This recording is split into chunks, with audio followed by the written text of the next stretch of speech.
Hello everyone, welcome to YouTube channel civil service education, जहां आपको UPSC and other civil service examinations related current affairs और भी बहुत कुछ मिलेंगे। आज का हमारा टॉपिक है current affairs of 23 December 2020।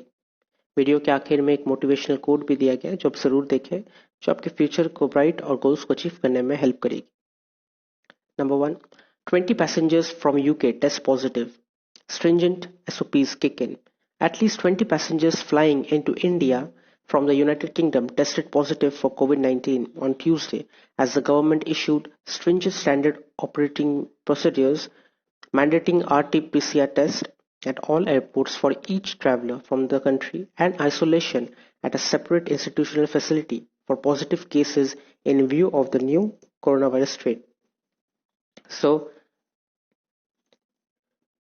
20 passengers जो यूनाइटेड किंगडम से इंडिया पे आए हैं उनको कोविड-19 टेस्ट पॉजिटिव देखा गया है और गवर्नमेंट ने ये स्ट्रिक्टली इशू कर दिया है कि आपको स्टैंडर्ड ऑपरेटिंग प्रोसीडियर्स को मानना पड़ेगा और आरटी-पीसीआर टेस्ट को मैंडेटरी कर दिया गया है, मतलब कंपलसरी कर दिया गया है। जितने भी पैसेंजर्स आएंगे बाहर से उनको आरटी-पीसीआर टेस्ट करना है और वहीं एयरपोर्ट पे ही करना है। अगर आप पॉजिटिव निकले तो आपको एक सेपरेट इंस्टीट्यूशनल फैसिलिटीज में ले जाया जाएगा, वहां पे आपको आइसोलेशन में रखा जाएगा। उसके बाद वो आपको घर जाने देंगे और अगर आप पॉजिटिव नहीं रहे तो आपको डायरेक्टली घर जाने को मिल जाएगा। लेकिन 20 पैसेंजर्स को कोरोना पॉजिटिव टेस्ट किया गया है और उनको आइसोलेशन डिपार्टमेंट में रखा गया है। यूनाइटेड किंगडम में और यूरोप के और भी कई देशों में कोरोना वायरस का नया स्ट्रेन देखा गया है, मतलब कोरोना वायरस का एक नया पार्ट देखा गया है जो कि कोरोना वायरस से भी ज्यादा खतरनाक है और 70% मोर ट्रांसमिबिलिटी है, मतलब ट्रांसमिट हो सकती है, बहुत ज्यादा फैल सकती है, कोरोना वायरस से ज्यादा फैल सकती है, 70% ज्यादा। सो इसके वजह से वहां से आए हुए पैसेंजर्स को ज्यादा से ज्यादा टेस्ट किया जा रहा है और उन्हें आइसोलेशन में रखा जा रहा है। Of the 20 passengers found infected, 6 were on the flight that landed in Delhi at 11:30 p.m. on Monday and 2 on a flight that arrived in Kolkata on Sunday night. 20 passengers में से 6 पैसेंजर दिल्ली में land की और 2 passengers Kolkata में, 4 passengers Ahmedabad में and 8 passengers Amritsar में, जिनको test positive किया गया। Advising caution as the new strain of the UK has undergone 17 changes, increasing its transmissibility by 70%. So ये जो न्यू वायरस जो है कोरोना वायरस का जो नया पार्ट निकला है, ये 17 चेंजेस कर चुका है यूके में और इसका ट्रांसमिबिलिटी है 70%, 70% ज्यादा जल्दी फैल सकता है। Next point, states told the update census register. The Registrar General of India (RGI), which conducts the decennial census exercise, has written to all the states coordinators to update names of an area, locality, colony, or a building in the charge register, an important census document that will help enumerators to collect details during the first phase of census house listing and housing census and the national population register. तो RGI ने कहा है states को कि आप अपना जो डिसेनियल census exercise है उसे आप रजिस्टर करें, उसे आप अपडेट करें।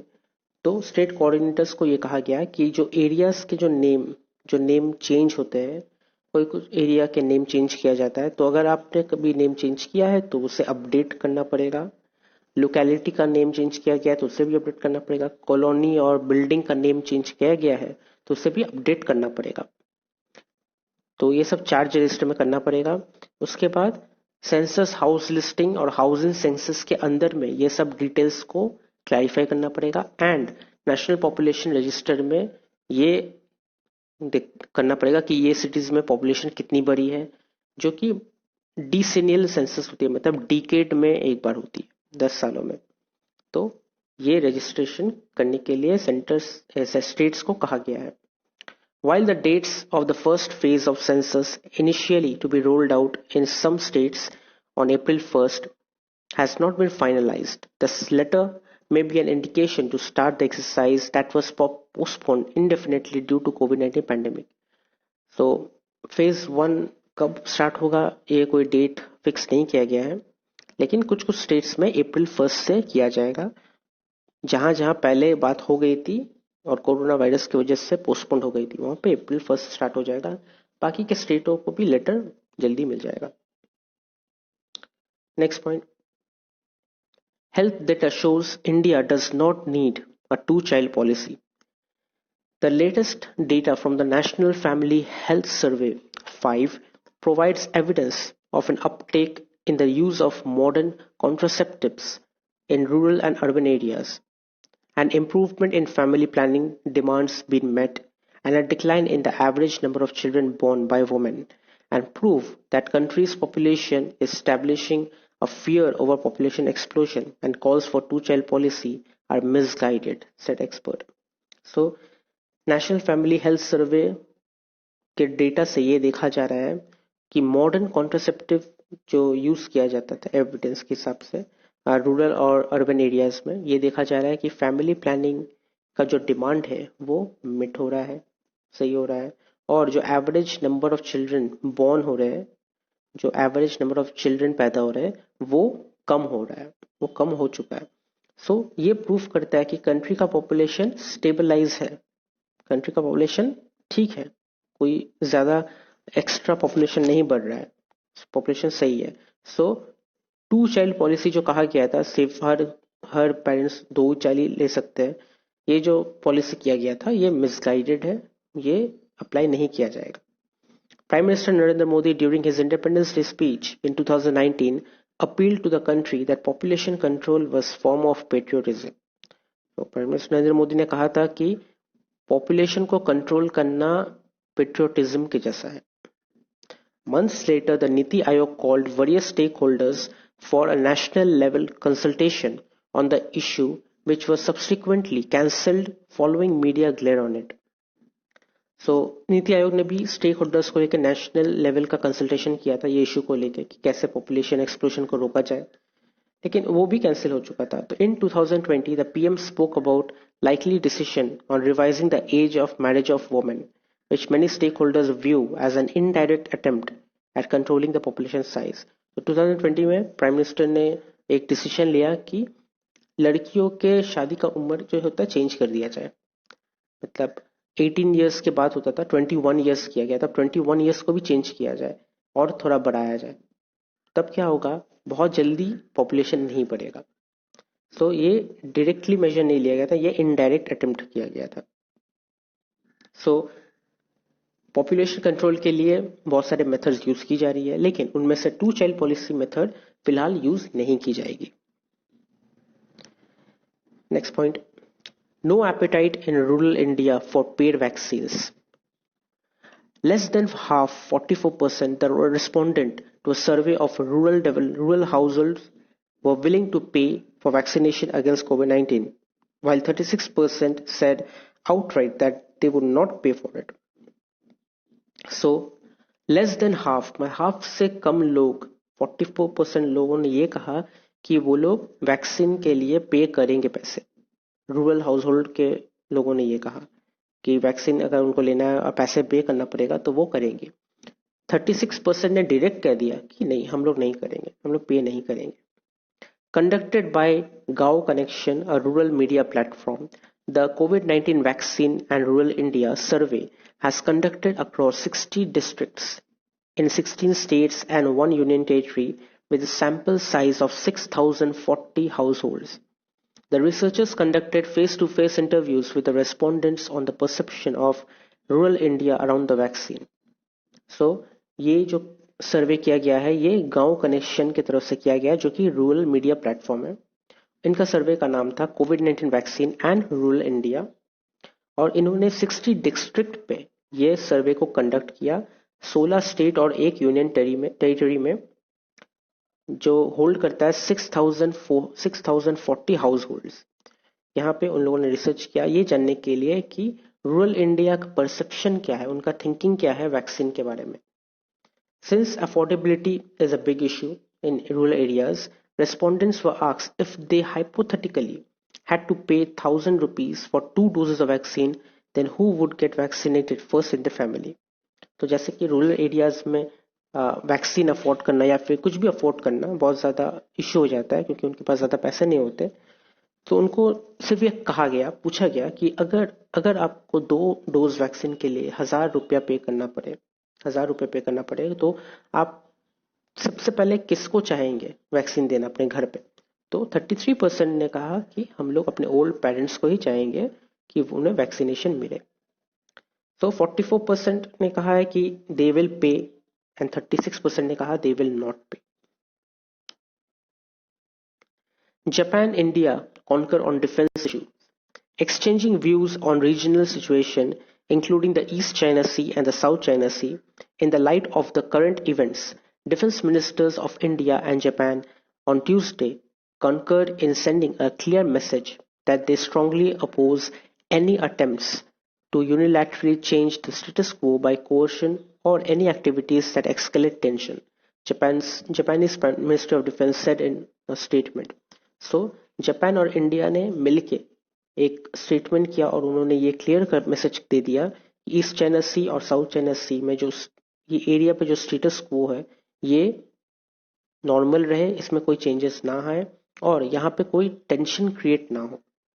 जैसे सब पीसफुली नॉर्मली है वैसे ही सब रहे और ये सिचुएशन को जापान और इंडिया दोनों मिलके देखेगी. The views were exchanged during the telephonic conversation between Defense Minister Rajnath Singh and his Japanese counterpart Kishinobuo. The two ministers exchanged views on security situation in the region and the need for the free and open maritime order based on the rule of law, the defense minister said in separate statement. So उनका ये भी कहना था कि जो दोनों के बीच में जो व्यू एक्सचेंज हुई है वो रीजन की सिक्योरिटी सिचुएशन को लेके हुई है और ये भी देखा गया है कि वो फ्री और ओपन मैरिटाइम ऑर्डर बेस्ड जो रूल है, लॉ जो रूल है वो भी वहां पे पुट करेंगे कि अगर किसी ने टेंशन क्रिएट करने की कोशिश की तो उसके खिलाफ एक्शन ली जाएगी. Number 6, fireflies to shine a light for Great Indian bustards. The Ministry of Environment, Forest and Climate Change along with the Wildlife Conservation Society, India has come up with a unique initiative, a firefly bird diverter. A firefly bird diverter for overhead power lines in areas where Great Indian bustard populations are found in the wild. So ये Great Indian bustards क्या होती है?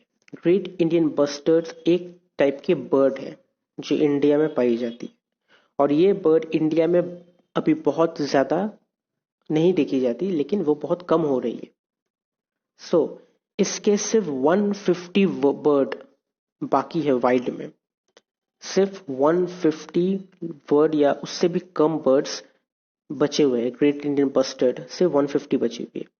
तो इन्हें बचाना पड़ेगा और इन्हें बचाने के लिए एक नया इनिशिएटिव तैयार किया गया है जो है अ फायरफ्लाई बर्ड डाइवर्टर.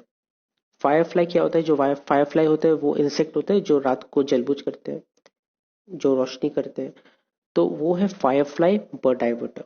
तो वो है फायरफ्लाइज. तो फायरफ्लाई बर्ड डाइवर्टर क्या है?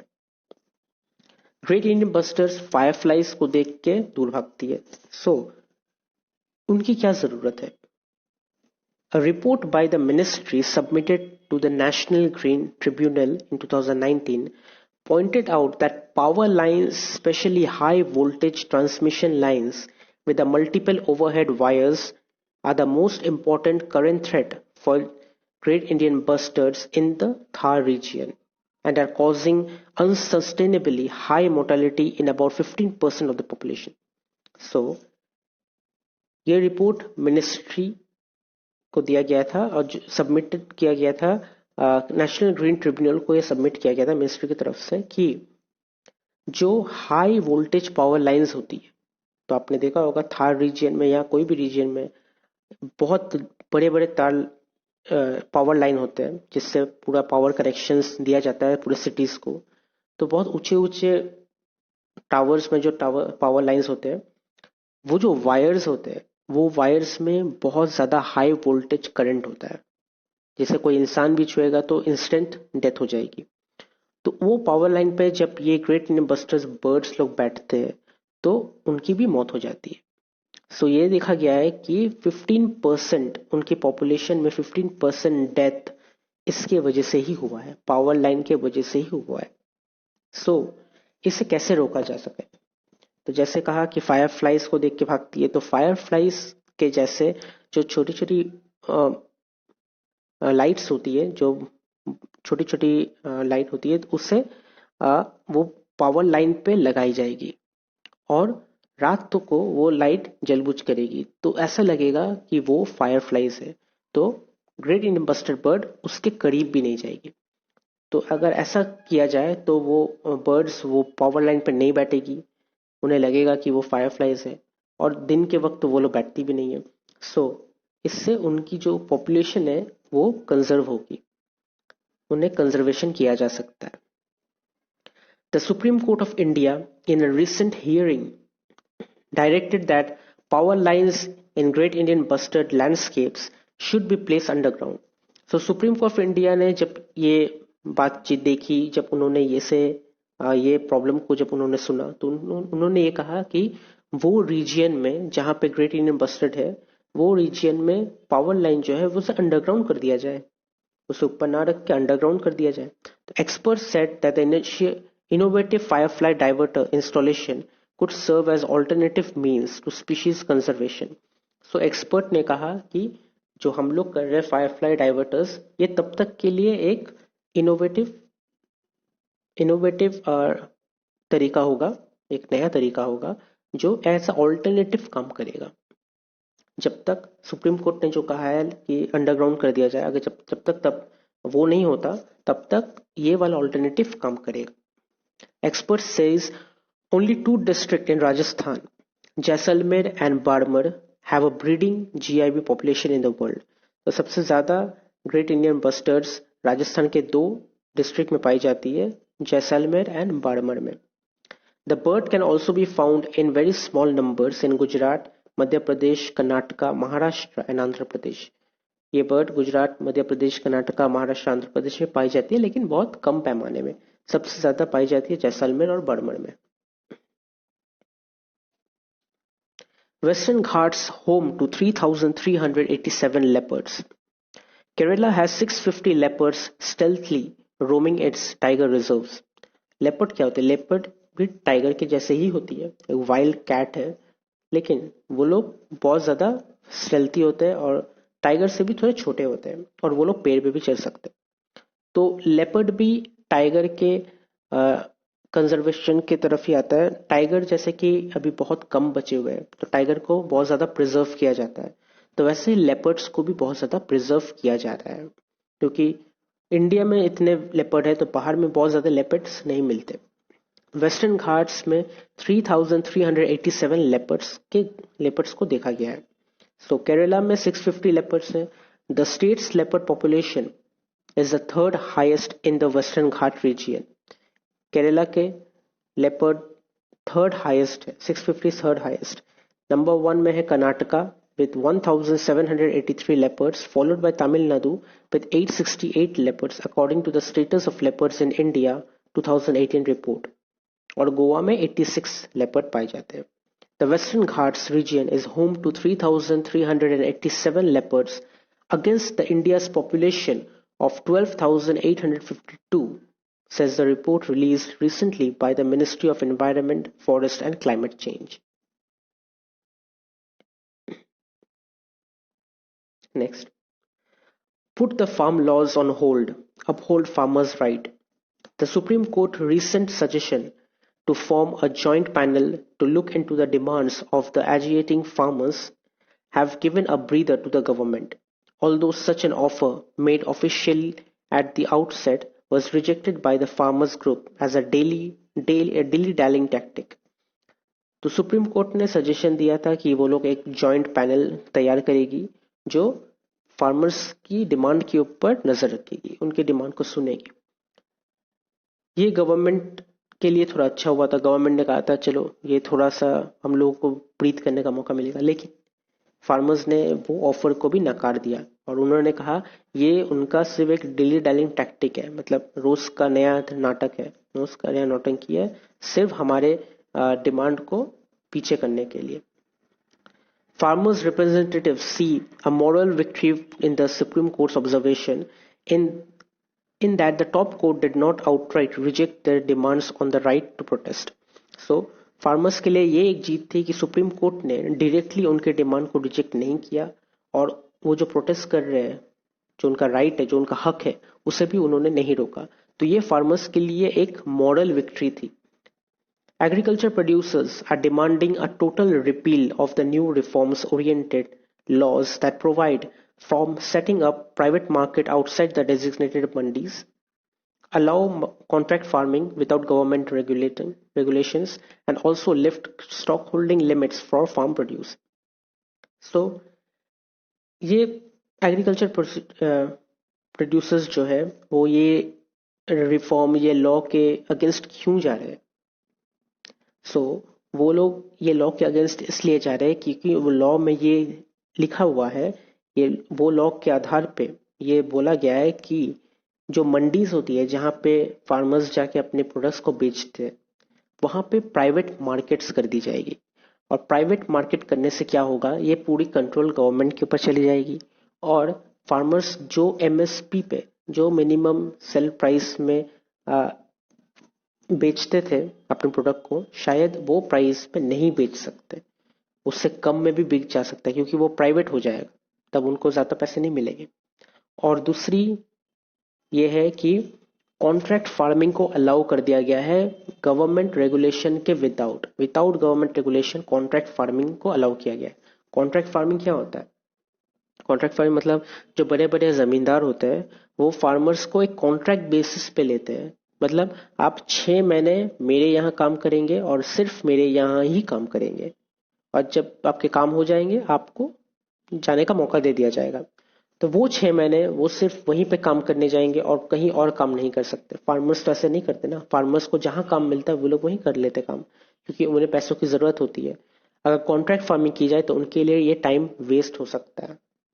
और एक जो थर्ड पॉइंट था वो है lift stock holding limit for farm produce. तो फार्म जो प्रोड्यूस करते हैं वो उनका जो स्टॉक होल्डिंग होता है, जो स्टॉक में रखते हैं, वो लिमिट को भी मिटा दी जाएगी. गवर्नमेंट वो लिमिट को हटा देगी कि आप कोई स्टॉक में नहीं रख सकते. ये फार्मर्स का चीज है. अगर फार्मर्स खुद स्टॉक में नहीं रखेगी तो कौन रखेगा? फार्मर्स खुद अपने मेहनत से क्रॉप्स को उगा रहे हैं, वो अगर स्टॉक में रखे, वो स्टॉक में रख के बेच रहे हैं, तो इज दैट चॉइस. ये कोई गवर्नमेंट का चॉइस नहीं है, ये उनका चॉइस है, ये उनका प्रोडक्ट है, ये उनका चॉइस है. सो इसके लिए वो लोग ये रिफॉर्म के अगेंस्ट लड़ाई कर रहे हैं. Although the court did not go into the merits of the demand, its intervention paved the way for the farmers to challenge the constitutional validity of the central government enacting laws on agriculture, which is a state subject. So, court ने उनके demand के आगे तो नहीं गया, मतलब demand को कोई बढ़ावा नहीं दिया, उन पे कोई एडवांटेज नहीं निकाला, लेकिन उन्होंने ये जरूर कहा कि कॉन्स्टिट्यूशनल वैलिडिटी जो जिसके अगेंस्ट फार्मर्स लड़ रही है ये सही है, क्योंकि ये एक स्टेट सब्जेक्ट है, ये स्टेट का काम है, ये सेंट्रल गवर्नमेंट्स नहीं कर सकती, इसमें सेंट्रल गवर्नमेंट का कोई हक नहीं बनता आने का. A group has been formed on how approach the matter legally. तो ये ग्रुप तैयार किया गया है कि इसे ये मैटर पे लीगली कैसे अप्रोच किया जाए. Next point, Center to set up development finance entity in 3 to 4 months. The government plans to set up development finance institution DFI in the next 3 to 4 months with a view of mobilize 111 lakh crore rupees required for funding of the ambitious national infrastructure pipeline, according to Financial Service Secretary Debashish Panda. So Financial Service Secretary से तरफ से ये कहा गया है कि 111 lakh crore rupees जो mobilise किया गया था, ये डेवलपमेंट फाइनेंस इंस्टीट्यूशन पे लगाई जाएगी, जो यूज किया जाएगा, फंडिंग किया जाएगा नेशनल इंफ्रास्ट्रक्चर पाइपलाइन को तैयार करने के लिए, जो कि एक बहुत बड़ा प्रोजेक्ट है. In her last budget speech finance minister Nirmala Sitharaman had proposed to set up DFIs for promoting infrastructure funding. तो उन्होंने लास्ट बजट स्पीच में ये कहा था कि वो DFI को सेट करेगी जो इंफ्रास्ट्रक्चर फंडिंग में प्रमोट करेगी. About 7,000 projects have been identified under the National Infrastructure Pipeline. National infrastructure pipeline के अंडर में 7,000 प्रोजेक्ट्स को आइडेंटिफाई किया गया है with projected investment of 111 lakh crore rupees during 2020-2025. 2020 से 25 के बीच ये प्रोजेक्ट किया गया है कि जो 7,000 प्रोजेक्ट्स किए जाएंगे नेशनल इंफ्रास्ट्रक्चर पाइपलाइन के अंडर, उसमें 111 लाख करोड़ रुपीस की इन्वेस्टमेंट की जाएगी. Who calls meeting on new virus variant? The World Health Organization will convene a meeting of members to discuss strategies to counter a new, more infectious coronavirus strain that emerged in Britain, its European chief said on Tuesday. He did not give a date for the meeting. So World Health Organization एक meeting तैयार करेगी, meeting organise करेगी, जिसमें strategies के बारे में बात की जाएगी, नया वायरस के बारे में, जो न्यू कोरोना वायरस का जो एक पार्ट निकला है, जो कि बहुत ज्यादा इन्फेक्शियस है, कोरोना वायरस से भी ज्यादा इन्फेक्शियस है, उसके बारे में बातचीत की जाएगी, स्ट्रेटजीज दी जाएगी किसे कैसे रोका जाए. The WHO cautioned against major alarm over the variant, saying it was normal part of pandemic's evolution. It also praised Britain for detecting it. उन्होंने कहा कि ये एक नॉर्मल पार्ट है, ऐसा होना ही था, सेकेंड वेव आना ही था, लेकिन ये थोड़ा ज्यादा ही अलार्मिंग सिचुएशन है, ये थोड़ा ज्यादा ही इन्फेक्शियस डिजीज है. और उन्होंने ब्रिटेन को बढ़ावा भी दिया कि उन्होंने ये डिटेक्ट किया, तो that's a good thing. In a statement on Tuesday, the Geneva-based body repeated that there was not yet enough information to determine whether the new variant would affect vaccine efficiency, saying research was going on. So Geneva-based जो body है, उन्होंने ये कहा कि अभी तक कोई information ऐसा आया नहीं है कि जो नया वायरस जो है, क्या वो वैक्सीन एफिशिएंसी को कम कर देगी. जो वैक्सीन पहले निकल चुकी है कोरोना वायरस के लिए, क्या वो वैक्सीन इस पे उतना ही परसेंट काम करेगा, नया वायरस के ऊपर उतना ही परसेंट काम करेगा जितना कोरोना वायरस के ऊपर काम करने वाला था, या फिर वैक्सीन की एफिशिएंसी कम हो जाएगा. So meanwhile, Pfizer Incorporation and Moderna Care said they are testing their COVID-19 vaccine against a new fast-spreading vaccine of the virus known as B.1.1.7. तो जो नया वायरस, जो अभी कोरोना वायरस का जो नेक्स्ट पार्ट जो निकला है, उसका नाम दिया गया है B.1.1.7. और Pfizer incorporation and Moderna care, जो यूएस के टॉप कंपनीज है, वैक्सीन कंपनीज है, उन्होंने ये कहा कि हम लोग अपने जो कोविड-19 वैक्सीन है उसका टेस्टिंग स्टार्ट कर चुके हैं B.1.1.7 वैक्सीन, B.1.1.7 वायरस के ऊपर. देखते हैं कि यही वैक्सीन उसमें काम करेगी या नहीं. Next, China slams US over Tibet bill. China sees South China Sea trespass. The United States and China on Tuesday sparred over Tibet and the South China Sea with a new move from Washington, marking the start of the last month of President Donald Trump in office, fueling fresh tension in an already fraught relationship. So जैसे कि पहले भी कहा मैंने कि Donald Trump जाने वाले हैं, लास्ट मंथ बचा उनका, तो वो जितने भी प्रॉब्लम क्रिएट कर सकते हैं उतना प्रॉब्लम क्रिएट करके जाने वाले हैं, ताकि जो बाइडेन को बहुत ज्यादा प्रॉब्लम हो जाए संभालने में. सो लास्ट 2 मंथ में उन्होंने 3 कंट्रीज के साथ ऑलरेडी प्रॉब्लम क्रिएट कर चुकी है. उनमें से टर्की एक है, ईरान एक है, और अब चाइना. इन लोगों के साथ उनका पहले से ही थोड़ा भिड़ंत थी, लेकिन इतना एक्शन कभी नहीं लिया था उन्होंने जितना एक्शन उन्होंने लास्ट 2 मंथ में लिया, क्योंकि वो चाहते हैं कि वो जब जाएंगे तो वो सब चीज को प्रॉब्लमेटिक बना के जाए. On Tuesday, China hit out on the US for passing the Tibetan Policy and Support Act, a landmark legislation that calls for the opening of the US consulate in Lhasa and also underline US backing of the Dalai Lama to determine his successor. So, China ने US को ये कहा कि आपने जो Tibetan policy और support act निकाला है वो बिल्कुल गलत है, वो आप नहीं कर सकते.